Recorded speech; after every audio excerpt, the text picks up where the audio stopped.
আজকে সকাল সকাল সাজুগুজু করে পৌঁছে গেছি স্টেডিয়ামে। হ্যাঁ, খড়গপুর স্টেডিয়াম। কেন না, ইন্ডিপেন্ডেন্স ডের জন্য মেয়ের ওখানে প্রোগ্রাম আছে।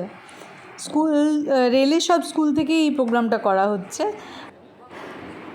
খড়গপুরের নতুন ডিআরএম সাহেব আজকে ফ্ল্যাগ হোস্টিংয়ের জন্য এসেছেন এই শেরশাহ স্টেডিয়ামে, এবং ওনার হাতেই ফ্ল্যাগ হোস্টিং হয়ে থাকে।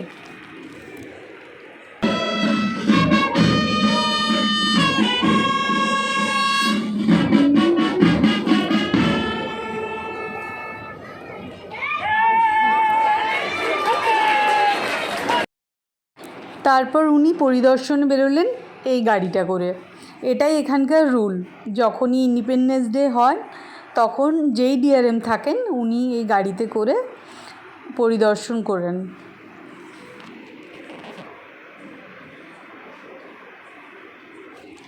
এই শেরশাহ স্টেডিয়ামের অনেক গল্প রয়েছে, তার মধ্যে তোমরা তো জানোই আমাদের প্রাক্তন ক্যাপ্টেন ধোনি এই মাঠেই খেলতেন, তো তার জন্য এটা কিন্তু আমাদের কাছে বিশেষ প্রিয়। যাক, সবশেষে মেয়ের নাচও হয়ে গেছে, এবার বাড়ি ফেরার পালা। তাই সবাই এসেছি যে মেকআপ আর ড্রেস সব চেঞ্জ করার জন্য। মারাও পিছু পিছু ড্রেসিং রুমে পৌঁছে গেছে, কারণ এটাতে তো আমাদেরকেই হেল্প করতে হবে, বলো।